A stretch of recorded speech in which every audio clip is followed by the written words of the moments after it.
Obrigada, Brena, pelo convite. É um prazer e uma honra estar aqui com vocês. Obrigada a todos aí que estão nos ouvindo. A gente vai ter um momento, acho que vai ser bem bacana, porque esse tema é muito interessante.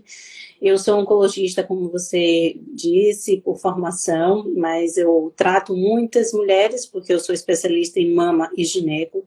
Então, tem uns 7 anos, mais ou menos, que eu fiquei muito incomodada com tantos efeitos colaterais com o tratamento oncológico e resolvi estudar um pouco mais de como poder ajudar essas mulheres. Então, fiz uma formação também na oncologia integrativa. E por isso é que vem um pouco mais do meu interesse também em falar sobre esses temas com relação à prática de atividade física, estilo de vida saudável, uma alimentação equilibrada, dentro do contexto do paciente oncológico, né? Além de, como você disse, gostar muito de praticar atividade física e trazer isso como uma necessidade diária para a minha vida. É só complementa, né, as formações. Eu tenho uma especialização em nutrição esportiva, que foi minha primeira pós. Antes da oncologia, eu queria ser nutricionista do esporte. E aí, acabou que juntou, porque é muito importante. O paciente realmente precisa desse suporte a mais. Principalmente aí, por exemplo, câncer de mama, câncer de ovário. Às vezes são mulheres que estão acima do peso, né? Excesso de peso, a gente sabe que é fator de risco. E muitas vezes essas pessoas são negligenciadas ao longo do tratamento, porque acha que não tem problema ela perder peso, e aí ninguém se preocupa de início nesse ponto, e ela acaba perdendo muita massa muscular. E aí vem um monte de complicações, né?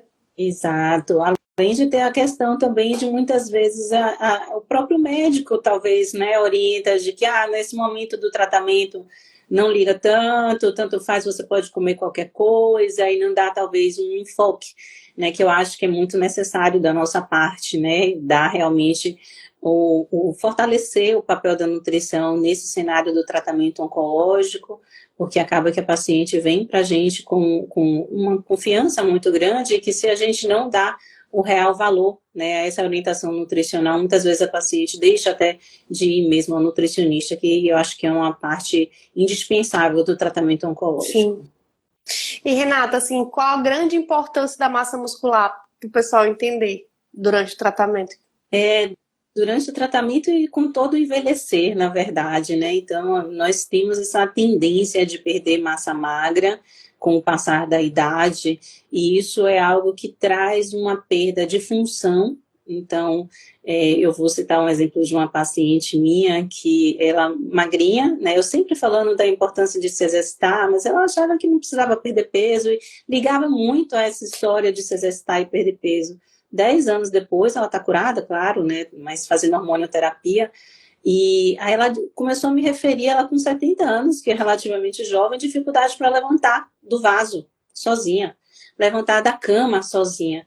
Então, em termos de funcionalidade, né, é extremamente importante para todos nós, né, e isso é ainda mais importante para o paciente oncológico. Mas não apenas isso, a manutenção da massa magra para paciente que está em tratamento oncológico é indispensável para a gente conseguir reduzir efeitos colaterais relacionados ao tratamento. Então, quimioterapia, hormonioterapia, tem efeitos colaterais que são muitas vezes temidos por todos, né? E que a gente consegue reduzir essa toxicidade. Para você ter noção, do ponto de vista de toxicidade gastrointestinal, que é onde a massa magra tem um papel mais importante, para quem tem uma massa magra abaixo do ideal, tem 6 vezes mais efeitos colaterais gastrointestinais. Então, toxicidade hematológica, 2 vezes maior em pacientes que têm uma perda de massa magra. Então, toxicidade, efeitos colaterais serão menores em pacientes que conseguem manter essa massa magra.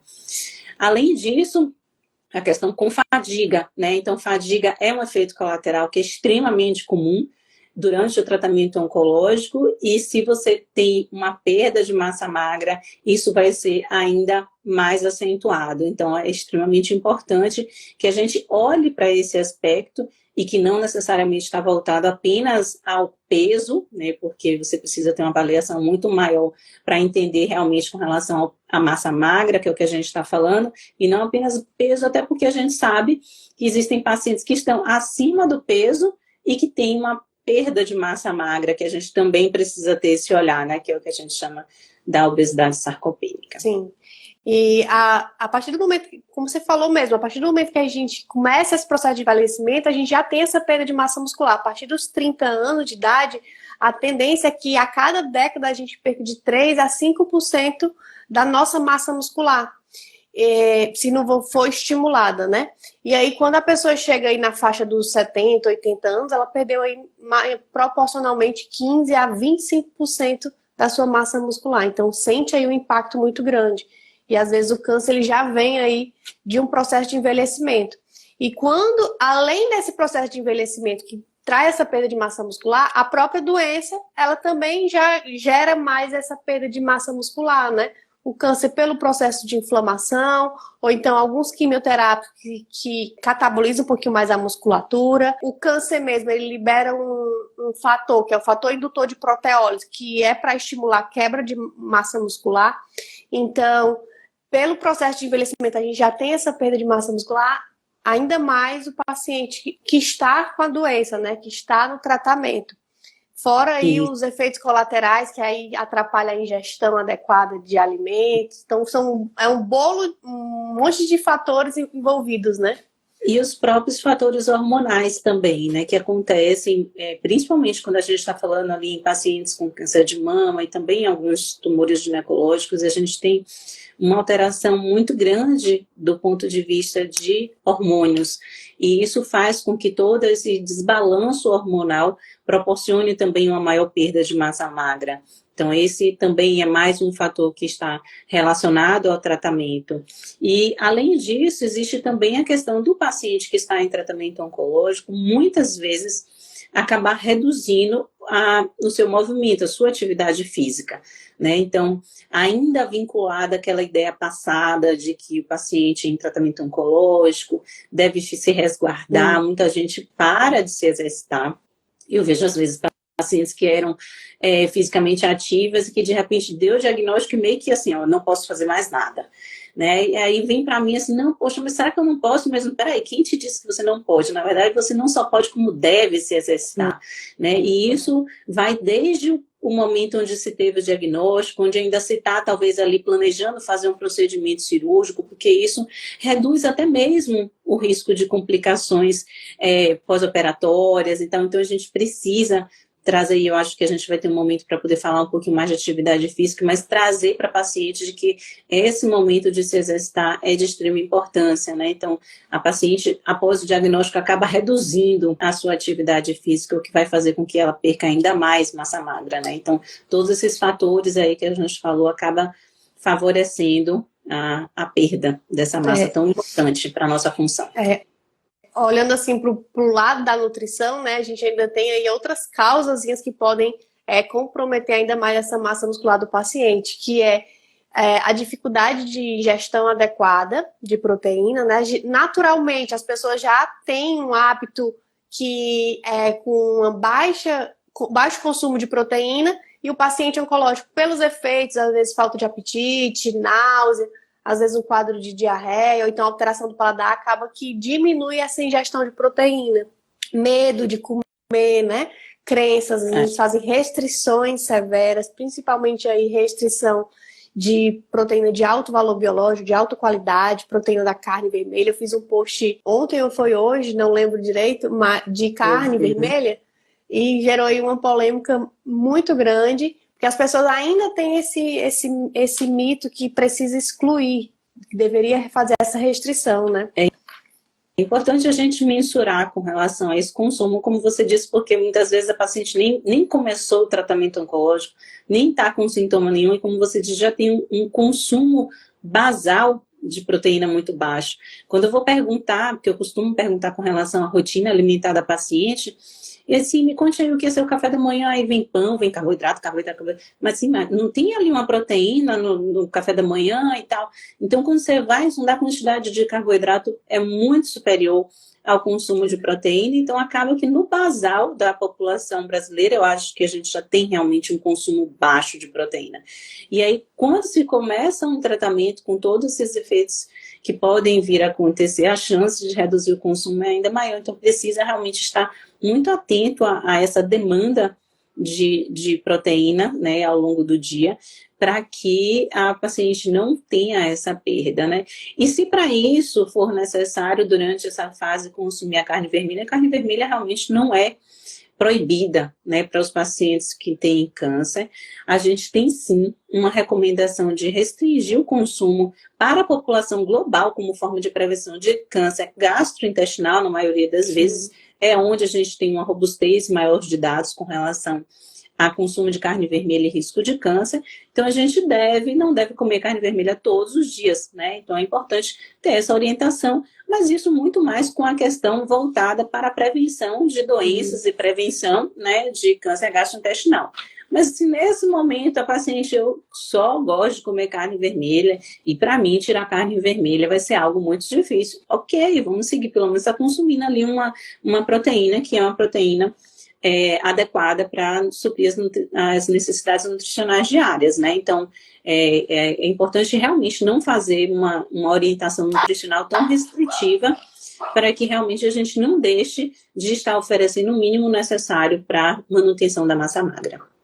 O pessoal confunde muito essas recomendações, que uma coisa é a recomendação para prevenção, né? E a gente está falando aí de prevenção de um câncer específico, que seria o câncer de colo, de intestino, mais gastrointestinal, com a recomendação durante o tratamento. Que o paciente, durante o tratamento, ele tem necessidades a mais, e aí tem outros detalhes que ele precisa. O consumo de proteína, ele precisa de uma quantidade um pouco maior. E o que é que os estudos mostram? Essa questão da relação da carne vermelha com o câncer não é uma relação causa e efeito. Não é que a carne vermelha ela vai causar o câncer. Mas o excesso de carne vermelha, por ter excesso de gordura, por ter a forma de preparo, às vezes tem a quantidade maior de alguns componentes que são preparados aí no fritura, por exemplo, você acaba aumentando esse risco aí para o câncer de colo e reto. Mas quando você tem um padrão alimentar que você faz uma alimentação mais rica em frutas e verduras, você acaba que consegue diminuir esse risco desse excesso de carne também. Então, é muito cuidado, gente, com essa recomendação de prevenção e durante o tratamento, que é completamente diferente. Outra coisa que você falou do café da manhã, mas no almoço mesmo brasileiro, pessoal, que se vocês almoçaram desse jeito, responde aí também, mas o almoço do brasileiro é arroz, feijão, macarrão, a farofa, a salada lá de legumes com maionese, não sei, batatinha, e a carne fica só um pedacinho, né? Fica só uma porçãozinha bem pequena do prato. Sim, é verdade. Isso, assim, a maioria das refeições acaba sendo muito isso, né? Então, a gente tem uma alimentação na rotina que é pobre, né, em proteínas. Então, é preciso dar uma mudada nesse aspecto. E eu acho que vem também muito claro que a gente precisa estar atento à questão de custo, né? Porque quando se fala em carne hoje em dia, por exemplo, vai falar em preço de carne vermelha e como consumir carne vermelha, isso não dá hoje, mas para estar presente também no prato de todo brasileiro, então acaba que arroz e feijão sendo mais barato e é muitas vezes uma escolha para uma população que talvez não tenha tanto acesso. Mas aí eu sempre falo com relação a outras possibilidades, então, de repente, quem gosta de consumir ovo tem ali uma fonte de proteína que pode, né, ser oferecido. Enfim, a gente precisa sempre pensar em todas as populações e de que maneira conseguir oferecer, né, uma quantidade de proteína satisfatória para todas. Sim, inclusive essa questão da proteína é a gente pensar nessa quantidade e na qualidade que o paciente precisa, né? E aí, não estou consumindo carne vermelha, que seria uma proteína com alto valor biológico, que tem uma absorção, é melhor aproveitada pelo organismo, mas a gente tem as proteínas de origem vegetal, né? Lentilha, feijão mesmo tem proteína, aveia tem proteína, ervilha, então grão de bico. Então dá para consumir esses alimentos também, aí você tem que trabalhar, aumentar um pouquinho mais a quantidade, porque para atingir a necessidade que precisa, e além de aumentar a quantidade, melhorar a digestibilidade, que essas proteínas de origem vegetal, geralmente elas têm uma digestão um pouco mais difícil. Então, o feijão, fazer um remolho, o grão de bico deixar de molho também, para que você aproveite, seu corpo absorva melhor essas proteínas e você tenha uma proporção melhor. Apesar aí dos sintomas, às vezes são proteínas que são até mais toleradas. Mas comparando aí, vamos supor, a carne animal, né? Carne de frango, então de carne vermelha, Com a proteína de origem vegetal, a gente tem uma proporção que a carne vermelha seria absorvida de proteína, uns 30% da porção, é uma carne de origem vegetal, alguma proteína de origem vegetal, a gente teria aí 8 a 10%. Então, a proporção é um pouco diferente do teor de proteínas, de aminoácidos que tem na composição. Então, para eu consumir carne, produto de origem vegetal, eu tenho que consumir uma quantidade um pouco maior. Mas dá para você consumir a quantidade de proteína que precisa também com origem vegetal. Não precisa ser só carne vermelha. E aí, Renata, entra um ponto que as pessoas têm esse medo, né, de fazer exercício físico ao longo do tratamento. Principalmente as magrinhas, às vezes, falam assim, não vou fazer exercício físico porque senão eu vou emagrecer ainda mais. E aí exato. fica com... Exato. E aí eu sempre falo, eu digo, olha só, emagrecer não. Se você quer está insatisfeita com o seu peso, você quer ganhar peso, a forma mais saudável de você ganhar peso é se exercitando, né? Então, assim, você vai ganhar, só que você vai ganhar o peso que é interessante, que é a massa magra. Então, a atividade física é indispensável. Eu sempre digo que a atividade física é remédio, faz parte do tratamento e é algo que a gente não deve abrir mão, né? Não só pela questão de efeitos colaterais, que a gente já falou com relação à importância, né, de efeitos colaterais, fadiga, quando se olha na recomendação da Organização Mundial de Saúde para prevenção de fadiga relacionada ao tratamento oncológico, tudo que foi mais estudado e que tem mais evidência de benefício é realmente praticar atividade física. Mas não apenas com relação à redução de efeitos colaterais, nós temos evidência de que a prática regular de atividade física pode reduzir mortalidade por alguns tipos de câncer, então também é extremamente importante. Existem estudos que mostram, por exemplo, para vocês terem ideia, eu gosto sempre de fazer essa comparação para as pessoas entenderem o valor do exercício, que, por exemplo, a droga que marcou a história natural de um tipo de câncer de mama chamado HER2 foi o trastuzumab. Na época, esse estudo mostrou uma redução de mortalidade pelo câncer de mama de 33%. Existem estudos que mostram que a prática regular de atividade física reduz mortalidade pelo câncer de mama em até 40%. Então, é como se a gente estivesse abrindo mão de uma droga ultramoderna, sem efeitos colaterais. Então, quem vai abrir mão desse tratamento? Ninguém. Então, a gente não pode deixar de recomendar essa prática para os nossos pacientes. É claro que existem muitos desafios, né? Existem desafios porque para a população geral já é difícil se exercitar. Inserir uma atividade física na rotina é algo desafiador para qualquer um. Imagina para alguém que está acabando de ter o diagnóstico de câncer, ou que muitas vezes já está em tratamento oncológico, que tem já alguns efeitos colaterais, que não está se sentindo disposto para poder sair da cama, e você de repente fala para ela se exercitar, né? Então é desafiador, não é fácil mesmo, mas vale a pena. Então eu sempre digo, faça um movimento de sair da cama, de dar uma volta no quarteirão, de fazer qualquer coisa que realmente, a partir daquele momento, no dia seguinte, você vai, poxa, como eu estou me sentindo melhor. Valeu a pena. E aí você vai conseguir fazer mais e você vai progredindo. Então, é extremamente importante que a pessoa consiga se exercitar. Claro que existe aí a recomendação de fazer uma atividade aeróbica, de fazer, né, a atividade aeróbica é a que é mais estudada, mas a combinação é sempre a melhor recomendação. Então, 2 vezes na semana fazer um exercício de força, isso é extremamente importante. Musculação, realmente nem todo mundo gosta, mas nem que vá como um remédio, a gente precisa encontrar alguma forma de um exercício de força para poder a gente realmente conseguir melhorar essa questão com massa magra. Então, essa é a recomendação, mas eu sempre digo que apesar de haver essa recomendação padrão, ideal e tal, o melhor mesmo é você encontrar algo que te traga prazer, que você consiga inserir na sua rotina. Porque assim, você vai então conseguir ter um maior benefício com aquela prática. Então, se você, eu só gosto de nadar, ok, eu gosto de dançar, eu gosto, enfim, faça qualquer coisa, né? Atividade de casa realmente não conta, como eu estou dizendo ali, varrer casa, infelizmente não conta, né? Eu sei que, mas eu não estou totalmente parada, eu arrumo a casa, eu faço as coisas, mas não é isso, a gente precisa de algo mais sustentável. É melhor do que não fazer absolutamente nada, ainda assim, Mas para fins de um benefício maior, a gente precisa de algo mais frequente, de algo que tenha realmente uma assiduidade maior, andar de bicicleta sim, caminhada sim, hidroginástica, natação, zumba, muay thai, boxe, qualquer coisa. CrossFit, pode.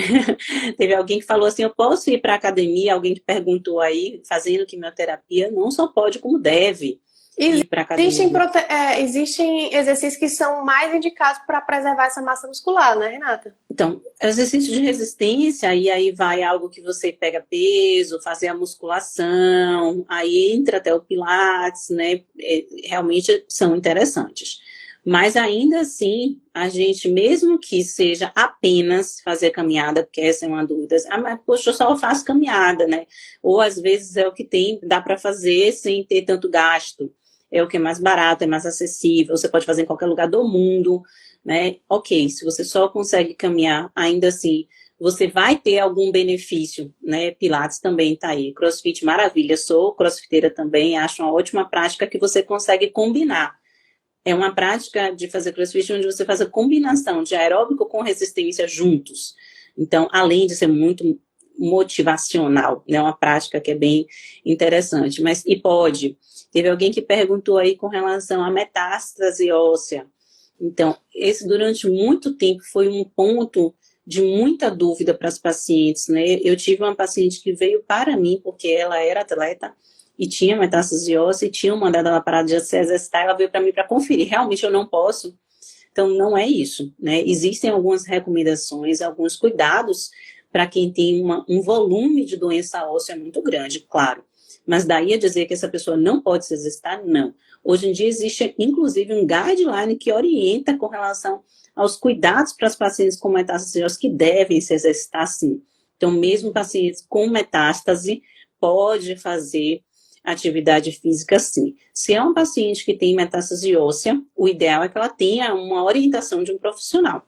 Então, a gente precisa alinhar o oncologista com o educador físico, né, para que a gente faça uma orientação mais individualizada, de acordo com a necessidade de cada um. Esse é o cenário ideal. Mas pode sim se exercitar e deve sim se exercitar, até mesmo para a prevenção de eventos ósseos outros, é necessário que a pessoa esteja fisicamente ativa. Sim, até para a saúde óssea mesmo, né? Também, com certeza, indispensável. A massa muscular é o que mais influencia nisso. Renata, e tem alguns pilares também que as pessoas precisam. Você, com a tua medicina integrativa, consegue falar com mais propriedade sobre isso. Tem outros pilares, além da alimentação, além do exercício físico, que as pessoas devem priorizar, também pensando nessa preservação da massa muscular. Por exemplo, dormir bem, né? Sem dúvida, né? A gente fala de saúde, uma saúde global. Até falei a respeito de sono e câncer, né? Ontem fiz um post falando sobre isso. A parte do sono é algo extremamente importante, não só para a questão de, por exemplo, efeitos colaterais como fadiga. Então, se você tem uma noite mal dormida, claro que você vai ter fadiga no dia seguinte. Então, você preservar a sua qualidade do sono durante o tratamento oncológico é extremamente importante. Mas existem questões outras também voltadas ao sono e à melatonina, que é o nosso hormônio natural do sono, como, por exemplo, a sua função antioxidante. Então, como você falou no começo, da questão do câncer ser consequência de um processo inflamatório crônico que favorece a perda de massa magra, e você tem que a melatonina tem essa função anti-inflamatória. Então, acaba favorecendo, né, como uma forma de proteção desses efeitos colaterais também. Existe a questão também da melatonina ter uma ação antiestrogênica. Então, existe uma possível relação da melatonina com, por exemplo, o câncer de mama. Existe um estudo que foi feito, foi um estudo pequeno e por isso ainda não é recomendado de uma forma tão ampla, mas muito interessante para um efeito colateral que é muito comum e difícil de tratar, que é o chemobrain, que significa perda cognitiva relacionada ao tratamento com quimioterapia. É muito comum. Teve um estudo que foi super interessante, que fez uso da melatonina, no caso suplementada, né? A melatonina suplementada para um grupo e para outro grupo não fez. E o grupo que fez a melatonina teve menos perda cognitiva. Então, um estudo super interessante. Tem estudos de prevenção também, mostrando relação, né, mulheres que tiveram diagnóstico de câncer têm uma quantidade, uma produção menor de melatonina. Então, é importante que a gente tenha esse olhar para cuidar do sono, para evitar realmente esses excessos de tela no período noturno, né? Então, a gente precisa lembrar de fazer higiene do sono, de dormir num ambiente escuro, de evitar realmente aquela mente acelerada no período da noite, buscar, né, dar uma meditada antes de dormir. Para quem faz yoga, isso melhora a qualidade de sono. É uma prática que eu amo e que eu acho extremamente interessante para a gente melhorar diversos efeitos colaterais da quimioterapia e aí também insônia. Então, melhora a qualidade de sono quando a gente faz yoga, quando a gente consegue meditar. Então, essa higiene do sono, manutenção de qualidade de sono é de extrema importância, né, quando a gente fala do tratamento oncológico, sem dúvida. Sim. Um outro ponto é a questão do próprio controle de peso, né? Às vezes a pessoa, ela, como o câncer de mama, que às vezes a pessoa é acima do peso e acaba que perde peso durante o tratamento, e aí a gente tem que diferenciar essa perda de peso. Se for uma perda de peso intencional, às vezes por mudança de hábitos, quando você passa a dormir melhor, se alimentar melhor, fazer exercício físico, é natural que você perca aí uns 2, 3 quilinhos por essa mudança de hábito. E aí tem a perda não intencional, que é quando você acaba que perde peso sem querer, sem ter feito essas mudanças, sem ter feito esse ajuste na alimentação, e acaba que nessa perda não intencional você acaba perdendo um pouco de massa muscular. Então é muito importante o paciente prestar atenção nessa perda de peso que ele está tendo, né? Se é intencional ou não. Exato. Antes de seguir nessa questão do peso, deixa eu só responder essa pergunta. A pessoa que não dorme direito pode afetar a imunidade? Com certeza, pode sim. A gente sabe que a melatonina tem uma função imunomoduladora, né? Então, sem dúvida, uma boa noite de sono faz com que a gente tenha uma melhor imunidade. Então, é algo que a gente também precisa olhar durante todo o tratamento oncológico, nossa preocupação com a imunidade, como isso esteve em alta, né, nos últimos 2 anos com a pandemia, 3 anos já quase que a gente vai entrar, né, de pandemia, isso esteve tão em alta e realmente até o consumo de melatonina passou a ser maior, de vitamina D, de coisas que a gente sabe que tem uma relação aí com a imunidade, a melatonina e qualidade de sono estão sim relacionados à imunidade. E essa questão do peso... Pode falar. Não, diga. Teve uma pergunta aqui que eu achei muito, muito importante.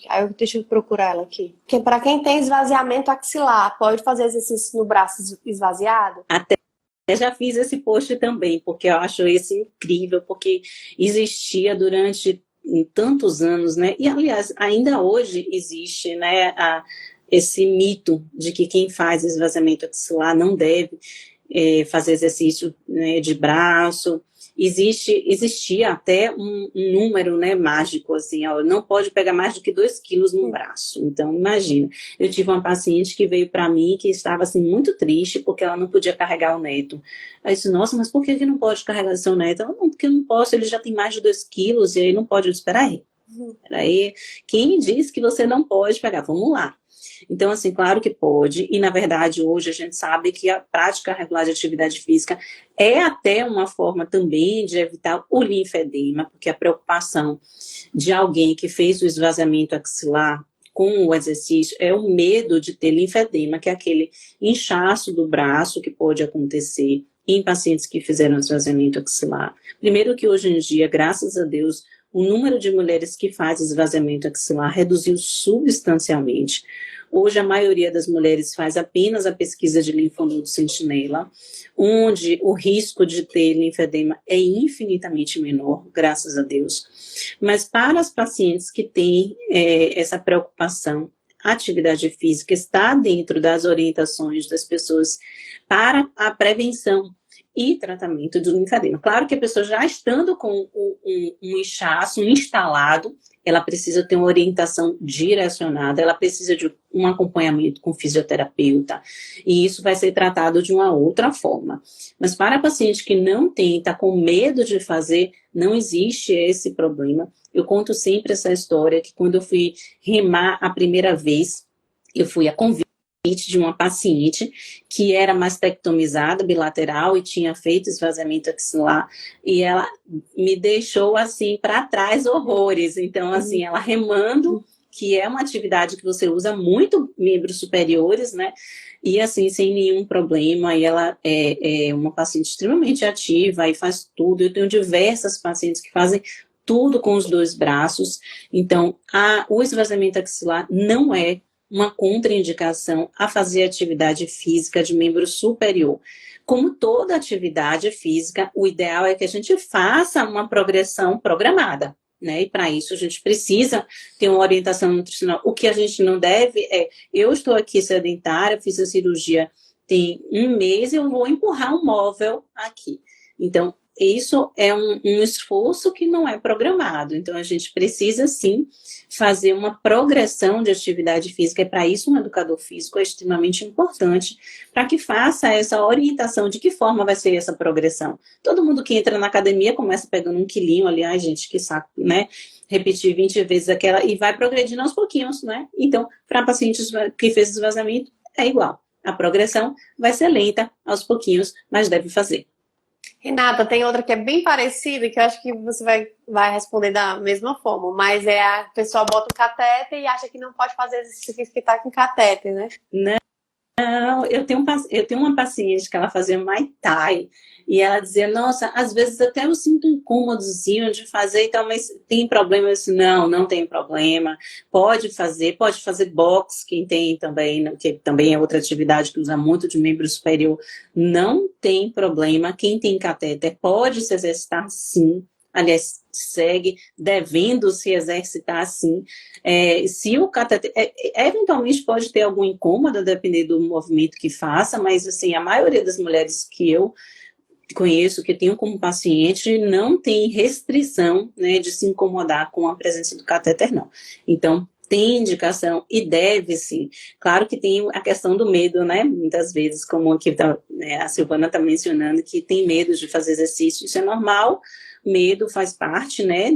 Faz parte, eu acho que, do diagnóstico em si, porque todo mundo que teve o diagnóstico, que tem alguém na família, algum amigo que já vem junto essa questão de medo, mas é algo que a gente precisa desmistificar. E como é que a gente desmistifica? Falando cada vez mais a respeito, e eu acho que por isso fazer live, falar com a população, né? Eu acho que todo o nosso trabalho na rede social vem para a gente tentar ajudar a desmistificar essas informações e fazer com que a pessoa que teve o diagnóstico de câncer se sinta cada vez mais segura de que é possível voltar a ter uma vida normal, né, após ter tido o diagnóstico. Porque o medo ele vem da desconfiança, né? E a partir do momento que vocês ganham esse conhecimento, vocês conseguem diminuir esse medo, vocês se sentem mais seguros em relação a isso. Ó, uma pessoa aqui falando assim, ó.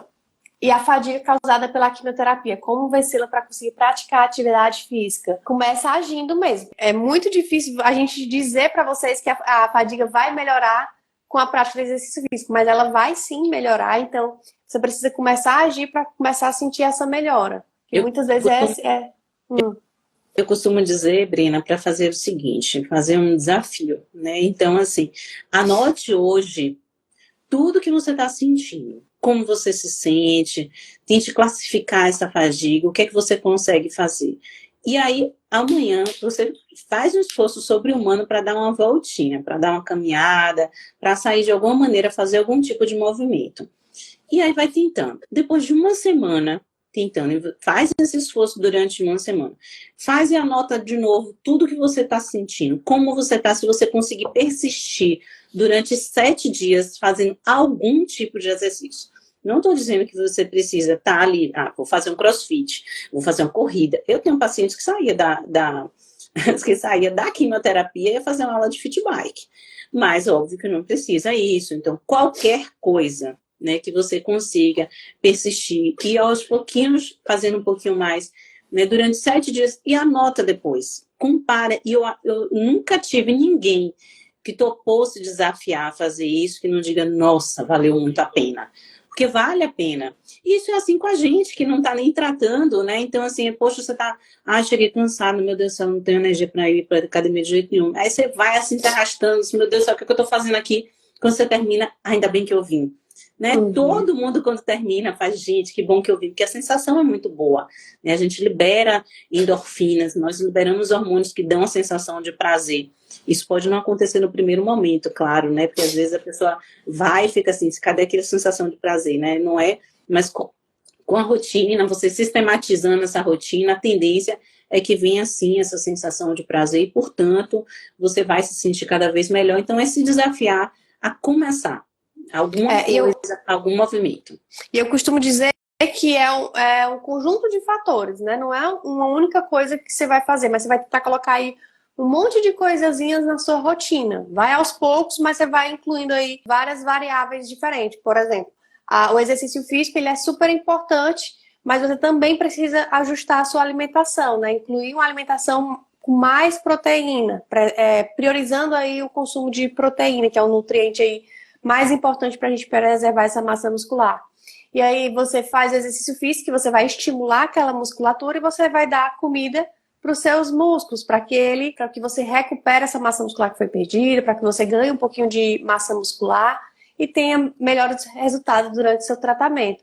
Além disso, questão do sono. O sono também é importante para a hipertrofia da musculatura, para a preservação aí, a questão dos hormônios que são liberados. Pensar aí qual tipo de proteína você está consumindo. Ingestão de água também é muito importante para preservar essa massa muscular. Então, é um monte de coisazinhas que vocês vão botando na rotina, mas coloca de pouquinho em pouquinho. Começa um dia com exercício, no outro dia já faça um exercício e acrescenta aí uma ingestão de água um pouquinho maior. Mas são hábitos que andam em conjunto, né? E ainda vale a pena, claro, a gente lembrar que existem suplementações que são muitas vezes indicadas fazer para a gente conseguir fazer com que a paciente não perca massa magra, né? Então, além da questão de suplementação do ponto de vista de proteína, como você mesma já mencionou, que a gente precisa estar com esse olhar voltado para a questão desse consumo, quantidade de proteína da dieta, e se for necessário, muitas vezes, né, pode ser necessário para paciente fazer suplementação através de whey protein, ou seja lá qual for a opção.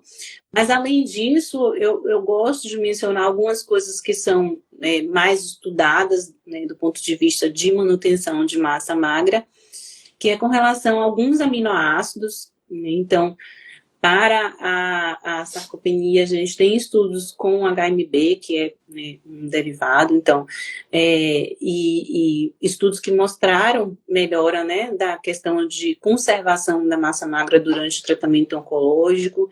Então, é uma coisa que eu costumo indicar para as pacientes que estão realmente nessa fase.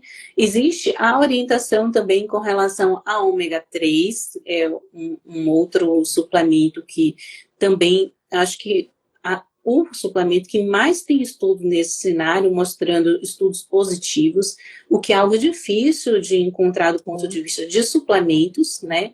Mas na questão de conservação de massa magra e tratamento oncológico, o ômega 3 é realmente quem está liderando aí de estudos positivos.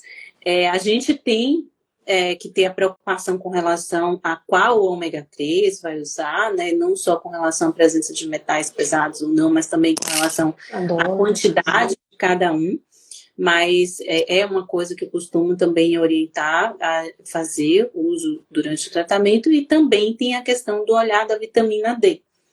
Então, vitamina D, né, é outro que, esse artigo que eu estava lendo com relação à melatonina, que eu fui trazer um pouco a questão da melatonina com câncer ontem, foi justamente trazer assim, a melatonina é a nova vitamina D. Então, vitamina D passa, né, por muitas dúvidas e muitos questionamentos, e no cenário do câncer também tem muitas dúvidas, mas é uma vitamina que também, né, deve ser reposta, porque a gente tem alguns estudos mostrando que as pacientes com déficit de vitamina D, elas têm uma maior chance de perder massa magra. Sim. Então, é algo que eu costumo também fazer uma avaliação para ver se realmente a paciente tem algum déficit, porque se tiver ali, a gente faz essa orientação de suplementar, na verdade, assim, de manter dentro dos níveis adequados para que não haja uma maior perda, né, de massa. Então, essas são algumas... a questão do suplemento eu também bato muito, porque é muito importante e muitas vezes se faz necessário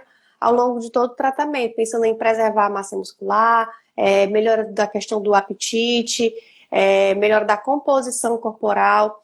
Vitamina D também é prescrito de acordo com a necessidade. E eu falo muito para os pacientes, cuidado com a autossuplementação. A gente fala aqui da questão de suplementação, que é importante, porque a gente precisa falar isso para desmistificar esse ponto, né? Que às vezes a pessoa acha que não é permitido fazer uso de suplementação. É permitido e faz parte do tratamento, mas tem que ser sob supervisão, ou médica, ou nutricional, porque autossuplementação, muitas vezes vocês podem usar suplementos que não é indicado para o seu caso, dependendo do tipo de ômega 3, por exemplo, ou então um suplemento aí que é um hipercalórico, que não é um hiperproteico para o paciente com câncer de mama.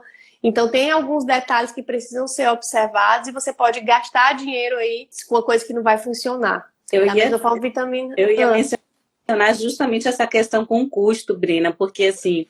Eu recebo dentro da integrativa, porque assim, eu faço atendimento da oncologia normal e tenho atendimento para pacientes que tem para fazer a orientação da integrativa. Na integrativa, eu faço toda a parte de orientação com relação ao que faz do ponto de vista nutricional, atividade física, faço todo o interrogatório e quando chega na parte de suplementos, né, às vezes eu recebo listas gigantescas de suplementos que a paciente está usando. E, assim, coisas sem nenhum embasamento científico, onde a paciente está gastando ali 2, 3 mil reais por mês. Aí eu falo sempre, gente, pega esse dinheiro, vai pagar um personal trainer. Ou então compra um suplemento que vai funcionar, né? Vai investir em algo que realmente tem evidência, né? Vamos fazer um deslocamento aqui dessa verba para que a gente consiga otimizar o seu tratamento. Então, muitas vezes, gastando mundos de dinheiro, né? E isso foi uma das coisas que também eu achei interessante do ponto de vista de fazer essa integrativa, porque hoje eu consigo discernir, né? Olha, isso você pode, isso não pode. Porque eu entendo também que muitas pessoas que vão buscar ajuda com outros profissionais para tratamentos não tradicionais, né, tratamentos às vezes alternativos, elas têm uma expectativa muito grande nessa busca. Então, eu preciso entender o que é que daquela suplementação pode e o que não pode. Então, às vezes, a paciente está usando seu HMB lá, que tem evidência e não tem problema nenhum, e aí algum outro profissional vem, não, pare tudo que você está usando, porque nada disso presta. Então, a gente precisa, antes de dizer isso tudo, entender, será que realmente tem algo que possa ser usado? Até porque muitas vezes a paciente tem uma expectativa muito grande, né, de acreditar que aquilo pode ajudar. Ah, ela está usando ômega 3, não, pare tudo, né? Então, antes de simplesmente dizer pare tudo, é preciso parar, ler e entender um pouquinho do assunto. Então, hoje, com a integrativa, a gente consegue fazer essa orientação de forma mais ponderada. E é buscar o profissional da área, né? O profissional que é especialista nisso. Alguém tinha botado aqui uma pergunta, que eu vou ler aqui, foge um pouquinho do contexto, mas é porque está chegando muito aqui no meu direct, sobre o uso da glutamina como suplementação para preservação de massa muscular, e também chega muito falando de imunidade. Gente, a glutamina é um aminoácido que o nosso corpo produz. O pessoal tem muito esse... glutamina não pode consumir porque o câncer se alimenta de glutamina, né? O câncer ele se alimenta de todos os nutrientes, basicamente. E a glutamina o nosso corpo produz. Glutamina para a imunidade não tem evidência científica. Ela é utilizada em alguns casos específicos, mas também não precisa você ter esse medo de consumir glutamina, porque ela não... o nosso corpo produz. Então, às vezes um suplemento de whey que tem escrito lá todos os aminoácidos, a glutamina é um dos aminoácidos, aí a pessoa vê o nome glutamina e já acha que vai alimentar o tumor. Sendo que o nosso corpo produz glutamina. E aí tem que desmistificar, Brina, isso. Que ontem mesmo eu respondi a uma pergunta de um paciente meu, que foi um paciente meu por uma retirada de um câncer de pele, enfim, curado, sem doença nenhuma em atividade, inclusive.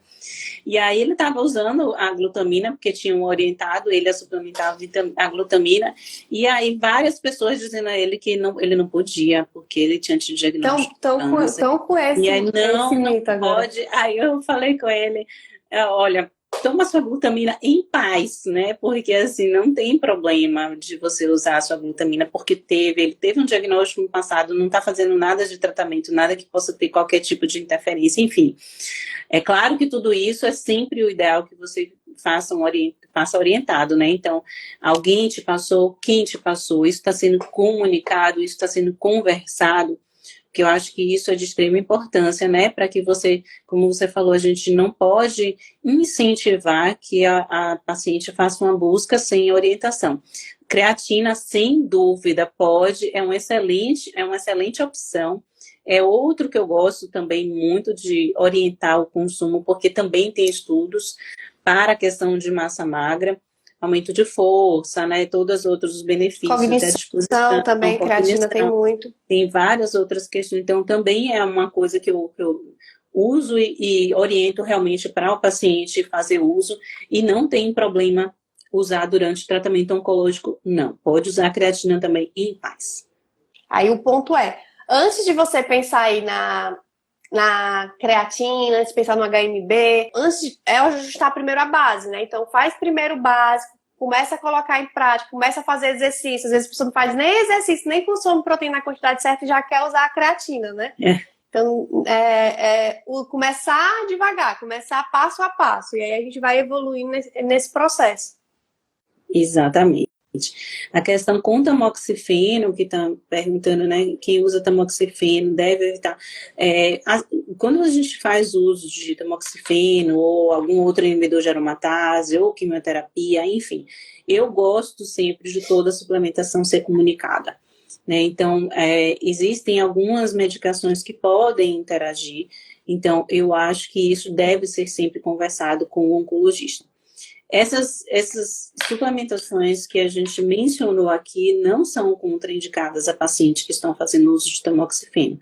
Mas, mais uma vez, eu acho que o mais indicado é sempre o profissional que está prescrevendo fazer um contato com o oncologista assistente para que isso seja esclarecido. Lá no meu programa nutricional, né? A gente tem a rota do aluno, que é o direcionamento para o paciente. Aí a gente tem os cardápios, na hora que o paciente entra, ele recebe o seu direcionamento de acordo com o seu tratamento. Tem um direcionamento para quimioterapia, para cirurgia, para rádio, para imunoterapia-alvo, hormonoterapia, que é o bloqueio hormonal. Então, pós-tratamento, o paciente tem todo um direcionamento de acordo com o momento dele. E aí, nisso, ele tem cardápios anti-inflamatórios para a gente melhorar esse padrão da alimentação, e são cardápios hiperproteicos. Além disso, tem um segundo ponto, que é essa suplementação. Lá falo do ômega 3, falo da proteína, da ingestão de proteína, de alguns suplementos que precisa ao longo do tratamento. Você vai fazer uma cirurgia, você precisa usar suplementos a mais de preparo, pré e pós-cirúrgico, para melhorar a cicatrização, melhorar a recuperação, reduzir risco de infecção. Durante a quimioterapia, você precisa fazer uso de alguns suplementos para controle de peso, para controle de alguns sintomas. Então, tem toda essa orientação. Hormonoterapia, bloqueio hormonal, a gente pensa aí, você está como se você estivesse envelhecendo um pouquinho mais rápido. Então, a gente tem que pensar na saúde cardiovascular, o ômega 3 entra muito bem nisso. Dependendo da situação, se você passou por um tratamento, teve perda de massa muscular, você vai usar algum suplemento de proteína para recuperar um pouco isso. Mas cada etapa, gente, tem indicação específica. Então, procure um profissional para que ele te oriente nesses passos do seu tratamento, para que você mantenha a sua massa muscular mais preservada possível. Linhaça, é interessante esse dado da linhaça, porque eu tenho algumas pacientes que deixam de consumir a linhaça também com medo. Teve um estudo que falou a respeito dessa relação, e a partir de então passou a linhaça a ter algo assim super evitado. Eu não faço essa orientação de restrição de linhaça. Então, a paciente que faz uso de linhaça, eu oriento que pode continuar fazendo isso mesmo. Acho que o que nós temos de evidência contra a linhaça é muito pobre para que justifique a gente fazer um movimento. Acho que tem muito mais dados a favor do que talvez você ia ter que comer um caminhão de linhaça, né? Para poder ter algum problema, exatamente. Então, eu acho que não vale a pena a gente fazer esse tipo de restrição, não. A linhaça tem a fibra, que ajuda na saúde do É isso, intestino, mais que aí tem outros benefício fatores. do que malefício. Renata, era isso. Queria agradecer de coração sua disponibilidade. É sempre muito bom fazer live com você. Eu acho que deu para ajudar muita gente. A gente respondeu aqui várias dúvidas. Brina, eu que agradeço o convite, um prazer, né? Foi super enriquecedor. Acaba a gente aprendendo muito sempre, né? Com todas as pessoas que participam. Enfim, é um momento de aprendizado e muito bom a gente poder também ajudar essas pessoas que estão aqui interagindo e que vão poder depois assistir essa live. Obrigada. Ótimo. Obrigada a todos que acompanharam aí, que interagiram. Foi um prazer, uma honra. Espero que a gente tenha ajudado. Fiquem com Deus e a gente se vê próximo ano. Amém. Feliz ano novo a todas. Em 2023, cheia de saúde, muito movimento, para que a gente esteja aí realmente rumo a uma longevidade mais saudável.